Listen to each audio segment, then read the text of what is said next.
we did an ESMO work. ESMO organized a workshop which was called Gender Medicine Meets Oncology at the end of 2018. The report of this workshop is published in the Annals of Oncology, and gender medicine is really a scientific discipline which was developed about 20 years ago by colleagues from cardiology, because they were the first to understand that there are differences in treatment effects and disease biology in heart disease between men and women, and these differences are significant and they are important. So they tried to look, they looked at them and they worked them out, and they sort of developed the concept that we can no longer assume in medicine that men and women are equal in this millennium, and that the man is the model for all patients. This is no longer appropriate in this millennium and in 2020. So we have to understand that there are differences in anatomy, physiology, the immune system, which impact many diseases, and we know that they impact as well the non-sex related cancers.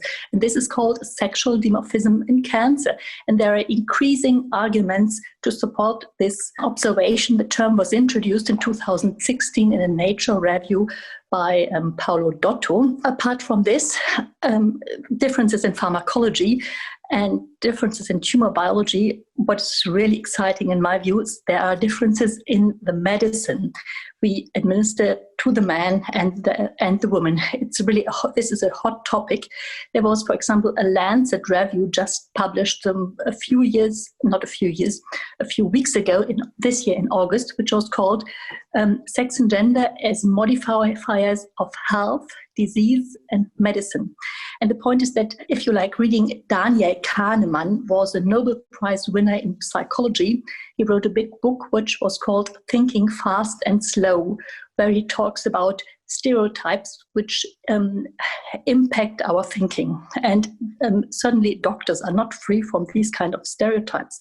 And for example, we did one analysis on a population-based data, population-based data of surgical treatment of esophageal cancers, gastroesophageal cancers. And what did we find?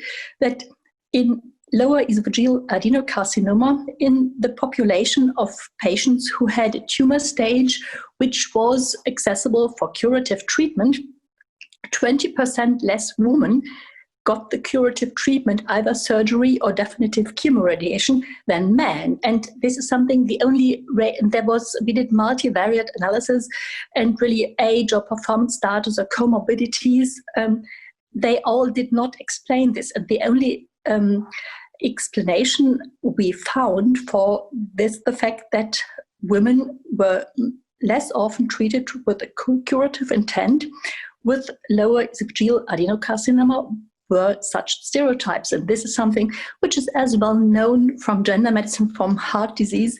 I think there's much more work to do to understand if there are differences in the epidemiology or the outcomes of cancers, non-sex related cancers.